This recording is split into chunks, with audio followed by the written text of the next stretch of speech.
మన కోసం మన వార్తలు అందించే ఏటీఎం న్యూస్ కు స్వాగతం. ఫోటోకెళ్ళి చూడు, నాకెళ్ళి కాదు. రాత్రి దిగినట్లేదు, ఎడదాకా వస్తుంది వాసన.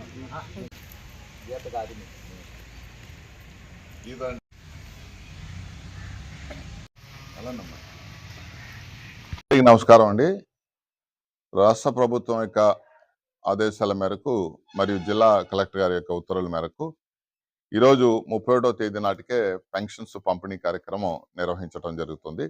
ఎందువల్ల అనగా ఈ నెల 31వ తేదీ ఆదివారం రావటం వల్ల, సెలవు దినం కావటం వల్ల మరి ప్రభుత్వం ఒకరోజు ముందుగానే అంటే 31వ తేదీ నాటికి పెన్షన్లు పంపిణీ కార్యక్రమం నిర్వహించాలనే ఆలోచనతో 30వ తేదీనే అమౌంట్ డ్రా చేయడం జరిగింది. బ్యాంక్ ద్వారా బ్యాంకు నుంచి డ్రా చేసినటువంటి అమౌంట్ అందరూ పెన్షన్ ఎవరైతే సచివాలయం సిబ్బంది ఉన్నారో వాళ్ళందరూ డిస్బర్స్మెంట్ చేయడం జరుగుతుంది.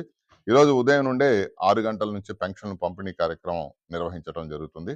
ఇప్పటికీ 75% మనం పెన్షన్లు పంపిణీ కార్యక్రమం చేశాం. ఈరోజు 31వ తారీఖు నాటికే 100% కంప్లీట్ చేయడానికి మేము ప్రయత్నం చేస్తున్నాము. ఎవరైనా మరి పట్టణంలో లేనటువంటి వాళ్ళు కావచ్చు, హాస్పిటల్లో ఉన్నటువంటి వాళ్ళు ఎవరైనా ఉండేటట్టయితే వాళ్ళకి తీసుకున్నటువంటి పెన్షన్ తీసుకున్నటువంటి వాళ్ళు ఎవరైతే ఉన్నారో 2వ తేదీన వాళ్ళకి కూడా పెన్షన్ ఇవ్వటం జరుగుతుంది. మరి ముందస్తుగానే అందరికి కూడా తెలియపరచడం జరుగుతుంది. జనరల్గా ప్రతి నెల 1వ తేదీన పెన్షన్ ఇవ్వటం జరుగుతుంది. కానీ 1వ తేదీ సెలవు రావటం వల్ల, సెలవు దినం కావటం వల్ల ముందస్తుగానే మనం పెన్షన్లు ఇవ్వటం జరుగుతుంది ప్రభుత్వం యొక్క ఆదేశాల మేరకు. మరి ఉదయం నుంచి కూడా పెన్షన్దారులందరూ కూడా పెన్షన్లు తీసుకోవటం జరుగుతుంది. వర్షం ఉన్నప్పుడు కూడా ఎవరు కూడా ఇబ్బంది పడకుండా మరి పెన్షన్లు పంపిణీ కార్యక్రమం నిర్వహించడం జరుగుతుంది. ఈరోజు సాయంత్రానికి 100% పెన్షన్లు ఇవ్వటం జరుగుతుంది. మరి కాబట్టి ఈ అవకాశాన్ని అందరూ కూడా సద్వినియోగం చేసుకోవాలని ముందస్తుగానే తెలియపరిచాం.